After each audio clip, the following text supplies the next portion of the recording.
नमस्कार, स्वागत है आपका हमारे खास कार्यक्रम हरियाणा विकास यात्रा में। मैं हूं आपके साथ हिमानी कटारिया। आज हम बात करेंगे हरियाणा सरकार की ओर से प्रदेश के लिए सुनिश्चित किए गए योजनाओं के बारे में। मुख्यमंत्री मनोहर लाल ने हरियाणा प्रदेश में पर्यावरण को हरा भरा रखने के लिए क्या क्या कदम उठाए हैं।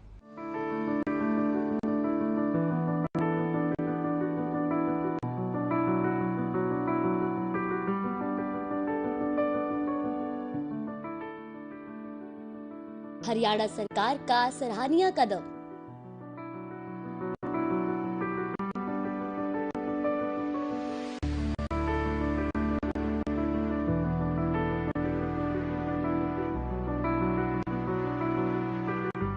बहत्तरवें वन महोत्सव पर जनसभा को किया संबोधित।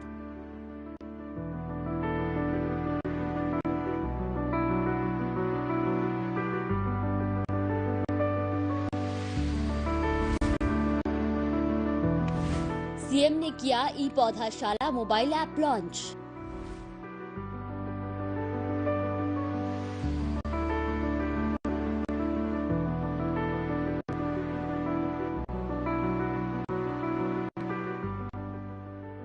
मोबाइल ऐप के माध्यम से मिलेंगे पेड़ पौधे।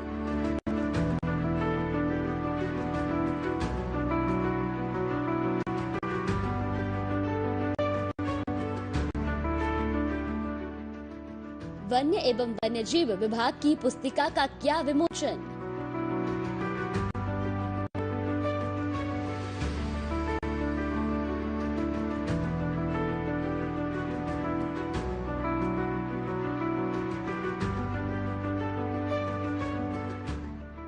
जियो टैगिंग के लिए जल्द होगा ऐप लॉन्च।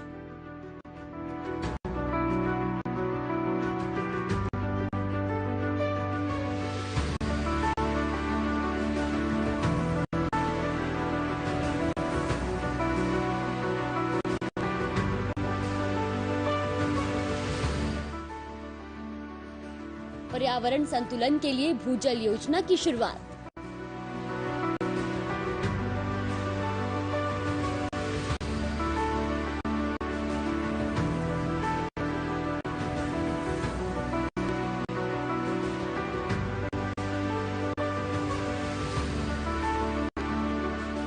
आज हम बात करेंगे पर्यावरण पर।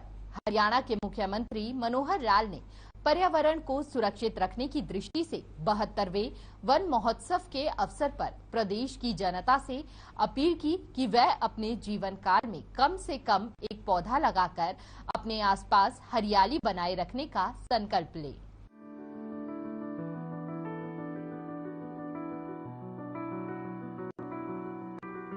मुख्यमंत्री मनोहर लाल ने 72वें वन महोत्सव के अवसर पर वीडियो कॉन्फ्रेंसिंग के माध्यम से यमुनानगर में आयोजित राज्य स्तरीय वन महोत्सव में जनसभा को संबोधित किया। सीएम ने कहा कि पर्यावरण की सुरक्षा करना हमेशा से राज्य सरकार की सर्वोच्च प्राथमिकता रही है और पेड़ों के महत्व को समझते हुए हरियाणा को हरा भरा बनाने के लिए सरकार की ओर से कई कदम उठाए गए हैं। इस 72वें वन महोत्सव समारोह में चंडीगढ़ से सहकारिता मंत्री डॉक्टर बनवारी लाल भी शामिल हुए, जबकि वन मंत्री श्री कंवरपाल जगाधरी से और अन्य राजनीतिक और प्रशासनिक गणमान्य व्यक्ति वीडियो कॉन्फ्रेंसिंग के माध्यम से अपने अपने जिलों से शामिल हुए। इसके अलावा अनेक बच्चों ने भी एडुसेट के माध्यम से मुख्यमंत्री का संबोधन सुना।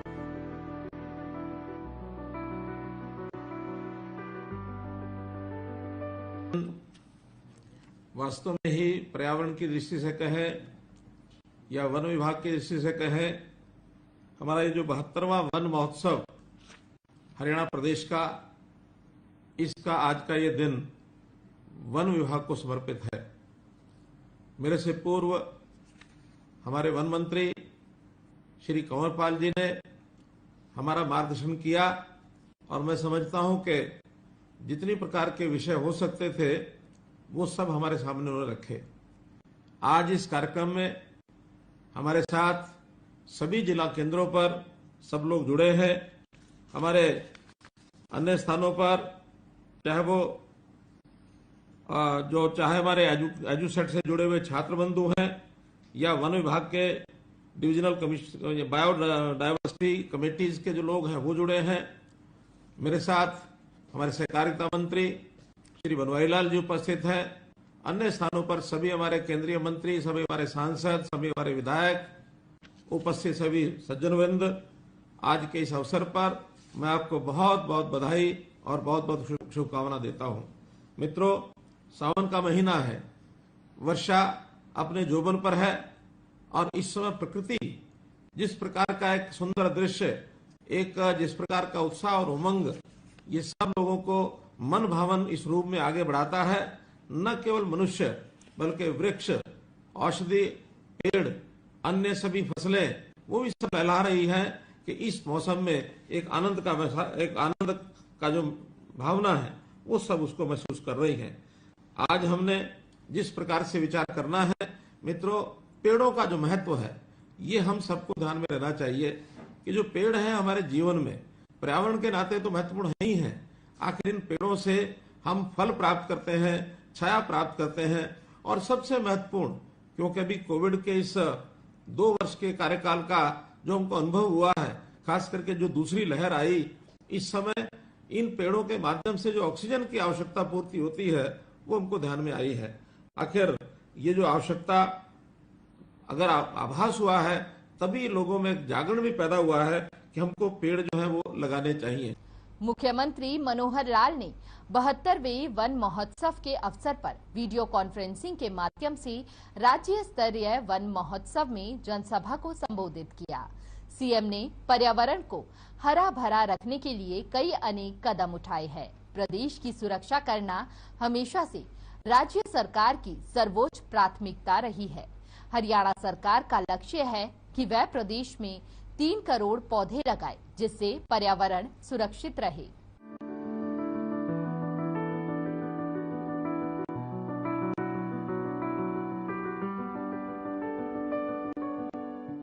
मुख्यमंत्री ने 72वें वन महोत्सव के अवसर पर कहा कि बरसात का मौसम पौधारोपण का सबसे अच्छा समय होता है, इसलिए इस बार 72वें राज्य स्तरीय वन महोत्सव के अवसर पर प्रदेश में 3 करोड़ पौधे लगाने का लक्ष्य रखा गया है। उन्होंने प्रदेशवासियों से अपील करते हुए कहा कि धरती की हरियाली सुनिश्चित करने के लिए राज्य सरकार के वृक्षारोपण अभियान का हिस्सा अवश्य बने। मनोहर लाल ने कहा कि हरियाणा प्रदेश को हरा भरा बनाने के लिए अनेक कदम उठाए हैं। मैदानी तथा कृषि प्रधान राज्य होने के कारण हरियाणा में अधिसूचित वन क्षेत्र मात्र 3.52% है तथा कुल वृक्ष आच्छादित क्षेत्र 3.62% है।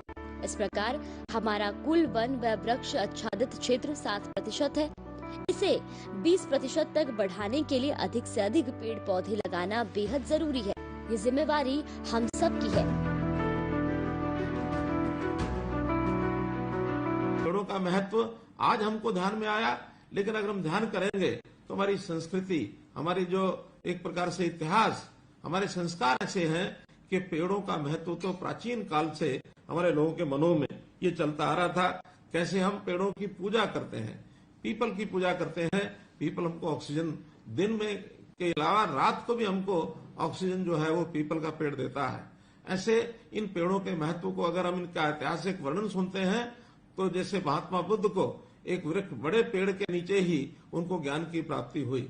अगर हम महाभारत के समय भगवान कृष्ण की बात देखते हैं तो ज्योतिषर में आज भी हमको वो वट वृक्ष ध्यान में आता है कि जिसके नीचे भगवान कृष्ण ने और गीता का जो संदेश है वो दिया था। आखिर इन पेड़ों का जो महत्व, ये बहुत प्राचीन काल से ही हम जो लोग इस बात को मानते हैं, हमारे घर की महिलाएं, हमारे बच्चे, हमारे वृद्ध, समाजजन, सभी लोग जाकर के पेड़ों का एक प्रकार से महत्व समझते हैं। और इन पेड़ों का जो इतिहास अगर हम देखते हैं तो हजारों साल का इन पेड़ों का महत्व है। और इन पेड़ों के नाते से यानी हम लोग जिस प्रकार से उनकी आज भी पूजा करते हैं, मैं वन विभाग को बधाई दूंगा कि वन विभाग के लोगों ने, हमारे कंवरपाल जी ने जिस प्रकार की योजना रखी कि जो हमारे वृद्ध पेड़ हैं, इन वृद्ध पेड़ों के लिए पेंशन की जो योजना शुरू की, ये अपने आप एक अभूतपूर्व योजना है। ये केवल मैं समझता हूँ हरियाणा में ही इसकी पहल हुई है, ऐसा समाचार हमको कहीं मिलता नहीं है। पेड़ भी मनुष्य जीवन की तरह एक उनका भी अपना जीव होता है। जीव के नाते से वो बीज रूप में जब आगे बढ़ते हैं, बीज बोया जाता है और एक छोटे से बीज के अंदर बरगद जैसे पेड़ का एक यानी स्वरूप निकलता है, तो ऐसा उसके अंदर एक बीज का जो रूप है, उसका एक अस्तित्व जो बनता है, वो हमारे चलते हुए जीवन को एक हमको प्रवाह के रूप में और संस्कार देता है। बाद में पेड़ जब पौधा जो होता है, पेड़ कभी लगाया नहीं जाता, वास्तव में पौधे ही लगाए जाते हैं। पौधा जो है बचपन का रूप होता है और उस पौधे को बचपन के नाते से जब लगाते हैं, बाद में उसका रक्षण भी करना पड़ता है, क्योंकि हम देखते हैं कि पेड़ लगाते हैं बहुत है। हमने पहले टारगेट करोड़ों का पहले भी लिया है, इस बार भी हमारा टारगेट 3 करोड़ पेड़ों का है। लेकिन पेड़ लगाना तो शायद बहुत आसान भी है और लग भी जाते हैं, लेकिन मेरा कहना है कि उन पेड़ों की रक्षा सुरक्षा करना, कम से कम प्रारंभिक 3 वर्ष से 5 वर्ष तक का जो पौधा है, जब तक वो जड़ नहीं पकड़ लेता तब तक की उसकी रक्षा सुरक्षा करना ये बहुत अनिवार्य है। तब जाकर के उसका जो यौन रूप खड़ा होता है, उसका तना बढ़ता है, उसके फल यानी उसके जो टहनियां होती हैं, पत्ते लगते हैं, फल फूल लगते हैं और एक यौन अवस्था के बाद धीरे धीरे वो वृद्ध अवस्था में पहुंचता है। तो जैसे मनुष्य जीवन होता है, इसी प्रकार पेड़ का भी जीवन है। इसके प्रति भी हमारी संवेदना वैसी होनी चाहिए जैसे हम एक व्यक्ति के, मानव के जीवन के साथ करते हैं। तो पेड़ों का जो स्वरूप है उसी प्रकार से हमको चलाना चाहिए। जगदीश चंद्र बसु ने ऐसा कहते हैं कि अपनी प्रयोगशाला में प्रयोग किया और उन्होंने ये बताया कि हाँ, पेड़ों में भी जीव होता है। लेकिन उन्होंने तो अब आकर बताया है पेड़ों में जीव होता है। ये बहुत से हमारे प्रयोग बहुत पहले से भी हुए हैं। ऐसे पेड़ भी हैं जो मुरझा जाते हैं और मुरझाने के बाद मान लो अगर उनको काट दिया जाता तो काटने के बाद फिर वो बाद में मौसम के हिसाब से फिर उनमें पत्तियां आती हैं, फिर वो फूलते फलते हैं, बसंत ऋतु में फिर उनका एक नया आकार बनता है। तो ये जीवन की जो परंपरा होती है, पेड़ों में भी इस प्रकार से हमको दिखाई देती है। हमारा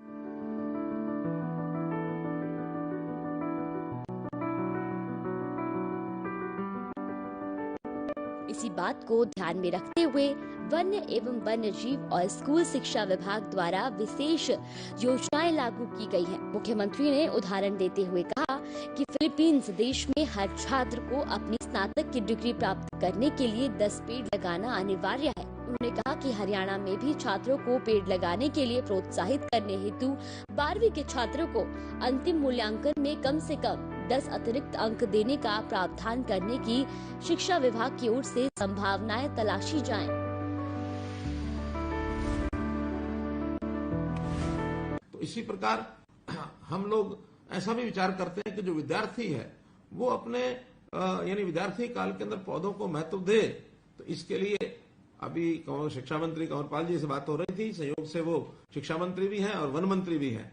तो उन्होंने कहा कि जो विद्यार्थी हैं उनको पौधा लगाने के भी हम उनकी जो फाइनल परीक्षा है उसके अंदर कुछ अंक देने चाहिए। आपकी जानकारी के लिए फिलीपींस ऐसा देश है जो डिग्री प्राप्त करने के लिए उनके लिए जरूरी होता है कि हर विद्यार्थी 10 पौधे लगाए। अगर 10 पौधे लगाता है तभी वहां डिग्री मिलती है, वरना किसी विद्यार्थी को डिग्री नहीं मिलती है। तो हम भी अपने यहाँ कम से कम स्कूली विद्यार्थियों में +2 के जो 12वीं के विद्यार्थी हैं उनके असेसमेंट के मार्क्स होते हैं उनमें कम से कम 10 अंक का कोई एक ऐसा प्रावधान किया जाए ताकि उन विद्यार्थियों को लगे कि हमको पौधे लगाने हैं। तो पर्यावरण के नाते, पौधा लगाने के नाते से एक ये प्रयोग बहुत ही सफल रहने वाला है, इसका भी हमको ध्यान करना चाहिए। जैसा हम जानते हैं कि पौधे का कितना महत्व यानी वृक्ष का कितना महत्व है, यानी मत्स्य पुराण में लिखा है 10 कूप समवापी, यानी 10 जो कुएं हैं वो एक बावड़ी के बराबर होते हैं। और ऐसे ही 10 वापी समोहद्र, यानी 10 जो बावड़ी हैं वो एक तालाब के बराबर होती हैं। तो इस प्रकार 10 तालाब जो हैं 10 हृदय समपुत्रो, 10 तालाब अगर बनाए जाए तो एक पुत्र प्राप्ति का पुण्य मिलता है। और 10 पुत्रों समो द्रुमा, द्रुमा यानी पेड़, 10 पुत्र का जब 10 पुत्रों का जो पुण्य है वो एक पेड़ लगाने का से भी वो पुण्य प्राप्त हो जाता है। तो एक पेड़ का कितना महत्व बताया गया है ये मत्स्य पुराण के अंदर हमारे शास्त्रों में लिखा है। तो इसलिए इस पेड़ लगाने की इस काम को यदि हम बहुत ही गंभीरता से लेंगे तभी जाकर के हम इन चीजों को आगे बढ़ा सकते हैं। 72वें राज्य स्तरीय वन महोत्सव के अवसर पर सीएम मनोहर लाल ने हरियाणा प्रदेश को हरा भरा बनाने के लिए अनेक कदम उठाए हैं। हरियाणा मैदानी तथा कृषि प्रधान राज्य है।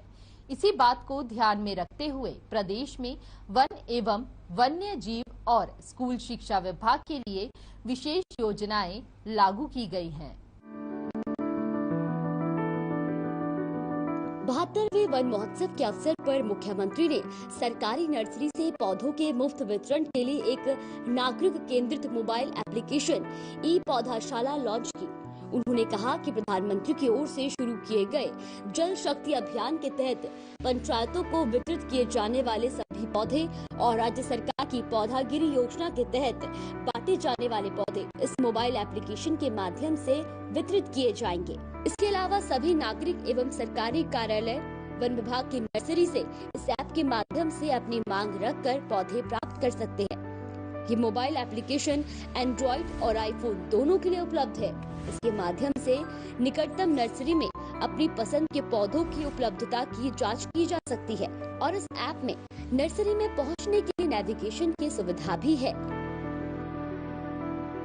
एक प्रकार से पर्यावरण का विषय है, इसको हमको संभाल कर रखना होता है।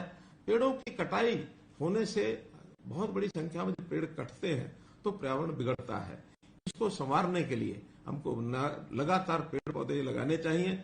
हमने पिछले वर्ष एक योजना बनाई थी कि हमारे जो छात्र हैं, स्कूली छात्र 6ठी से लेकर के और 12वीं तक के हर जो छात्र है एक पौधा लगाएगा और 3 वर्ष तक उसकी सुरक्षा करेगा। हमने 3 वर्ष तक उसको हर 6 महीने बाद 50 रुपया देने की व्यवस्था की थी। क्यों की थी? इसलिए की थी कि उसको थोड़ा लालच रहेगा, लेकिन उसके कारण से उस पेड़ की, उस पौधे की वो 3 वर्ष तक सुरक्षा भी करेगा। और 3 वर्ष तक सुरक्षा अगर पौधे की हो जाती है तो जैसे मैंने पहले कहा, वो जड़ पकड़ जाता है। वो योजना हमारी पौधगिरी के नाम से सफल हुई। इस बार फिर उसी प्रकार से हम योजना बना रहे हैं। आज जैसे हमने एक पौधशाला इस नाते से जो स्कीम का लॉन्च किया है, उसमें भी हम इस ई पौधशाला के माध्यम से हर एक व्यक्ति को, हर एक विद्यार्थी को कि जो हमारी नर्सरीज है, कहां से किस प्रकार का पौधा हमको मिल जाएगा, उस पौधे को वहां से हम प्राप्त कर सकते हैं। तो इस ई पौधशाला के माध्यम से हमको ये भी जानकारी मिलेगी कि कहां से कौन सा पौधा हमको मिल सकता है। पौधा हमेशा ऐसा छांटना चाहिए जो फलदार भी हो और छायादार भी हो, और हमारी जहां हमने पौधा लगाना है वहां की जलवायु के हिसाब से अनुकूल भी हो। तो इस प्रकार के हमको पौधे की और सिलेक्शन करनी चाहिए। मुख्यमंत्री ने धरोहर नामक पुस्तिका का भी विमोचन किया, जिसमें वन विभाग की ओर से की जा रही गतिविधियों की विस्तृत जानकारी दी गई है। ये पुस्तक हरियाणा में प्राकृतिक संसाधन प्रबंधन और योजना बनाने के लिए नीति निर्माताओं, वन प्रबंधकों, शिक्षाविदों और नागरिकों के लिए बहुत मददगार साबित होगी। 72वें वन महोत्सव के अवसर पर मुख्यमंत्री ने सरकारी नर्सरी से पौधों के मुफ्त वितरण के लिए एक नागरिक केंद्रित मोबाइल एप्लीकेशन ई पौधशाला लॉन्च किया है, जिससे सभी नागरिक एवं सरकारी कार्यालय वन विभाग की नर्सरी से इस ऐप के माध्यम से अपनी मांग रखकर पौधे प्राप्त कर सकते हैं।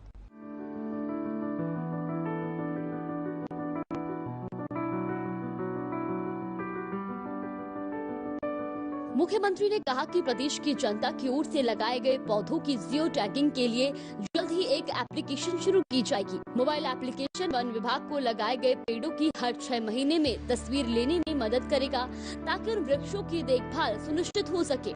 उन्होंने कहा कि पौधागिरी अभियान के तहत 6ठी से 12वीं कक्षा तक के बच्चों को हर 6 महीने में 50 रुपए प्रोत्साहन राशि दी जाती है, जो 3 वर्ष तक उनके द्वारा लगाए गए पौधों की देखभाल करती है। मुख्यमंत्री ने कहा कि वृक्षों के महत्व को समझते हुए विश्व पर्यावरण दिवस के अवसर पर हमने कई योजनाएं चलाई हैं। इनमें ऑक्सीवन, प्राण वायु देवता पेंशन योजना, ऑक्सीजन खेती, पंचवटी आदि शामिल है। उन्होंने कहा कि पिछले 1.5 साल से कोविड-19 महामारी के संकट ने पूरे संसार को प्राण वायु ऑक्सीजन के महत्व के बारे में सजग और सचेत किया है, और विश्व पर्यावरण दिवस अवसर पर हमने हर जिला मुख्यालय पर 5 से 100 एकड़ क्षेत्रफल का ऑक्सीवन बनाने की योजना की शुरुआत की है। यहाँ तक कि आमजन ने भी पेड़ों से मिलने वाली ऑक्सीजन के महत्व को समझा और पौधे लगाने के अभियान में स्वयं की भागीदारी सुनिश्चित कर रहे हैं।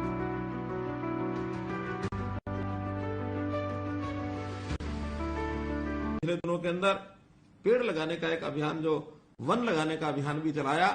उसके अंदर जितने भी शहर हैं उन शहरों में 5 एकड़ से 100 एकड़ तक हम जो है पेड़ लगाएंगे और उसका वन रखेंगे, उसका नाम रखेंगे ऑक्सीवन। ऑक्सीवन पिछले दिनों में 2 जगह करनाल और पंचकुला इसका उद्घाटन किया और उसके अंदर बाद में बाकी शहर भी उसी प्रकार के वन लगाने की अपनी तैयारी कर रहे हैं। ऑक्सीवन यानी वन वो जो ऑक्सीजन दे, तो 1 वर्ष तक जितने वन लगेंगे उसका हम नाम जो है ऑक्सीवन ये रखेंगे।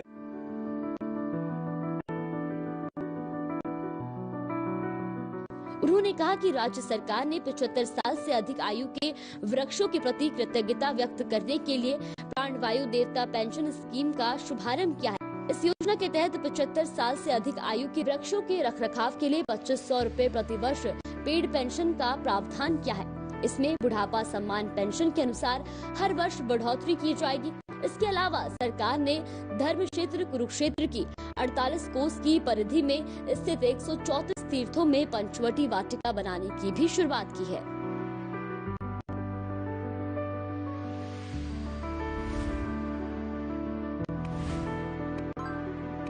कुरुक्षेत्र की जो 48 कोस की परिक्रमा है उसके अंदर 136 ऐसे तीर्थ स्थान हैं।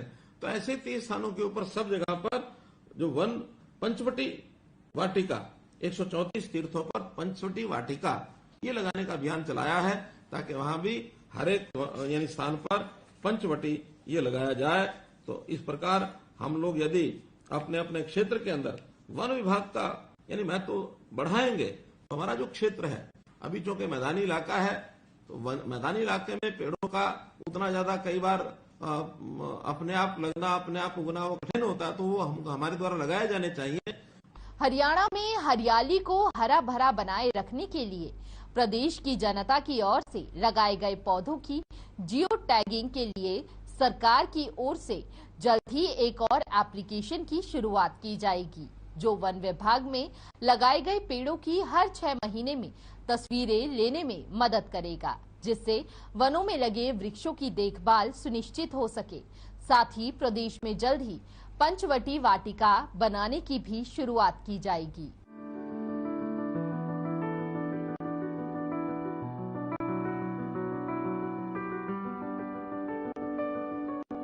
मुख्यमंत्री ने कहा कि पर्यावरण संतुलन सुनिश्चित करने के साथ साथ पानी को बचाना भी उतना ही महत्वपूर्ण है।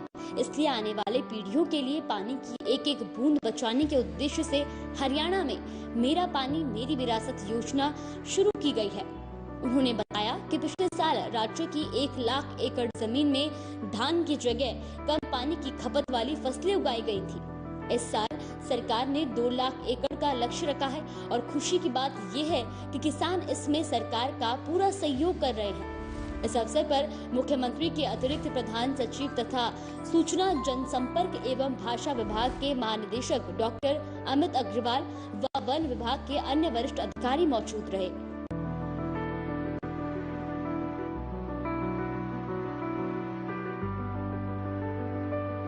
तो केवल मनुष्य अपने आप में पर्याप्त नहीं है, मनुष्य को इन सब चीजों का सहयोग करके और एक सामंजस्य बैठाकर इन चीजों को आगे बढ़ाना होगा। फिर चाहे वो पेड़ हो, चाहे वो जीव जंतु हो, चाहे पक्षी हो, चाहे पानी हो। पानी पर्यावरण के नाते इसकी भी हमको चिंता करनी है। अगर पानी की चिंता हमने नहीं की तो आने वाली पीढ़ियां हमको कोसेंगी। इसलिए पानी को बचाना, यानी एक व्यक्ति, जैसे मैंने सुंदरलाल बहुगुणा का नाम लिया है, ऐसे ही प्रोफेसर राजेंद्र सिंह राजस्थान के, उनको वाटरमैन ऑफ इंडिया कहा जाता है। वो पानी की ही चिंता करते हैं कि पानी जो है वो यानी धरती जमीन में से ज्यादा निकाला ना जाए, जहां पानी है उसका संरक्षण किया जाए और पानी के नाते से उसका उपयोग कम से कम उपयोग करके उस पानी को बचाया जाए। पानी अगर मानो हमारा उपयोग भी होता है तो उसको प्रोसेस करके उसका रीयूज करना चाहिए, रिसाइकल करके रीयूज करना चाहिए, ताकि कम पानी में भी हमारी जो आवश्यकता पूर्ति वो हो सके। अन्यथा पानी का दोहन यदि हम आगे करते रहेंगे तो विरासत में जमीन अपनी सूखी देके जाएंगे। तो इसलिए हमने तो मेरा पानी मेरी विरासत ये योजना शुरू की, क्योंकि खेती में धान जो है वो धान की फसल बहुत पानी पीती है। हमने आह्वान किया किसान को भी कि धान की फसल को कैसे हम कम कर सकते हैं, और धान की फसल कम करेंगे तो हम उसके लिए एक इंसेंटिव भी 7,000 रुपया प्रति एकड़ इंसेंटिव हमने दिया है। मुझे खुशी है कि पिछली बार किसानों ने इस बात को स्वीकार करके 1 लाख एकड़ में अपना जो धान है वो कम बुआई की और उसका पानी बचाया है। इस बार वही बढ़ा करके हमने आह्वान जो है 2 लाख का कर दिया है कि 2 लाख जो एकड़ है उसके अंदर धान की बुआई कम की जाए ताकि पानी की बचत हो। तो किसान हमका हमारा सहयोग कर रहे हैं, इसके लिए मैं किसानों का भी बहुत बहुत धन्यवाद भी करता हूं। तो इस प्रकार से हम लोग अगर पेड़ों के महत्व को समझेंगे तो जीवन को सुखी पाएंगे। ऐसा कहा जाता है कि अगर कोई एक रेलवे इंजन 40,000 किलोमीटर चल करके जितनी कार्बन डाइऑक्साइड छोड़ देता है, कहते हैं कि एक पेड़ इतनी ऑक्सीजन जो है अब्जॉर्ब कर लेता है। 40,000 किलोमीटर एक गाड़ी चले जितनी ऑक्सीजन छोड़ता है, तो एक पेड़ इतनी कार्बन डाइऑक्साइड सोख करके और बदले में हमको ऑक्सीजन देता है। अगर पेड़ों की कमी हो गई तो ये कार्बन डाइऑक्साइड को सोखने वाला तंत्र ये भी हमारा खत्म हो जाएगा। तो इस प्रकार से इस सारे पहलुओं को ध्यान में रखते हुए और इन आवश्यकताओं की पूर्ति, चाहे वो पानी है, चाहे छाया है, चाहे फल है, चाहे लकड़ी है। यानी लकड़ी तो कहते हैं कि जीवन शुरू होता है तब लकड़ी की शुरुआत हो जाती है। पालना जो होता है वो भी लकड़ी का बनता है और उस पालने में बच्चा झूलता है और जब अंतिम चरण होता है व्यक्ति का तो उसके बाद भी लकड़ी उसी समय काम आती है। दाह संस्कार भी लकड़ी के बिना होता नहीं है। तो इसलिए पूरा जीवन यानी शिशु काल से और वृद्धावस्था तक लकड़ी हमारे लिए कितनी महत्वपूर्ण है। और चाहे फिर ऑक्सीजन अब जैसा आवश्यकता पड़ रही है, इन सब चीजों की आवश्यकता की यदि पूर्ति करनी है तो पेड़ को अपना साथी बनाएं और पेड़ अगर ज्यादा होंगे तो निश्चित रूप से हम जो है मिल करके पेड़ों के साथ मिल करके अपने जीवन। तो आपने देखा कि हरियाणा सरकार हरियाणा प्रदेश के पर्यावरण के लिए कई अहम फैसले लिए हैं। हरियाणा की हरियाली को हरा भरा रखने के लिए मनोहर सरकार ने प्रशासन के साथ साथ प्रदेशवासियों से भी अपील की है कि वह जगह जगह पर पौधारोपण करे। साथ ही प्रदेश में पानी को बचाने के लिए मेरा पानी मेरी विरासत योजना शुरू की है और प्रदेश में पर्यावरण को सुरक्षित रखने के लिए मोबाइल ऐप की शुरुआत की है। फिलहाल आज के इस खास कार्यक्रम में इतना ही। मुझे दीजिए इजाजत। नमस्कार।